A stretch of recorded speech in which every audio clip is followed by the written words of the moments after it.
ครูเขาได้นี่ครูเขาได้10,000เอา10,000ได้นี่เขาได้นี่1,000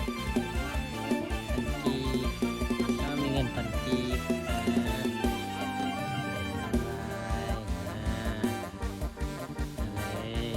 อันนี้ดี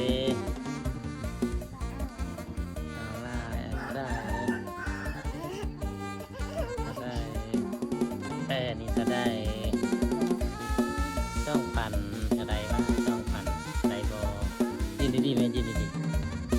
2,000ได้บ่2,000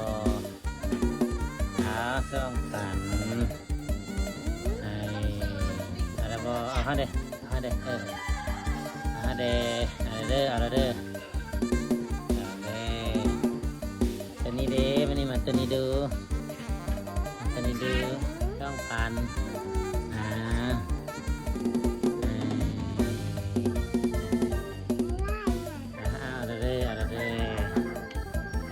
ถ้าได้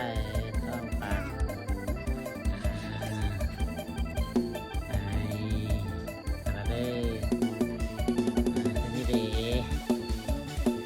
ต้องอันนี้ได้บ่5,000ได้บ่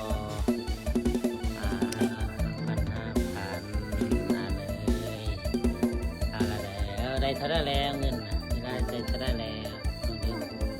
ยังดื้อลองจับบังไล่บังดื้อได้เท่าได้แล้วได้เครื่องได้เท่าได้แล้วได้บังดื้อจับขึ้นบังดื้อทำมาเบิ่งนี้ใจบังดื้อได้เท่าได้ถ้าได้นี่นะเป็นถ้าได้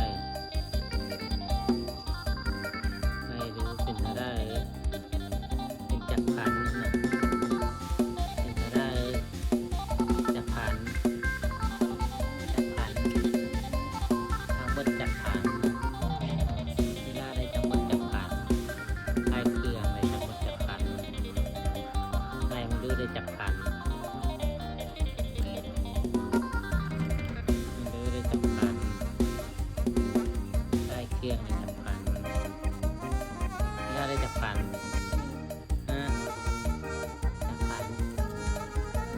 ได้10,000เก่งแท้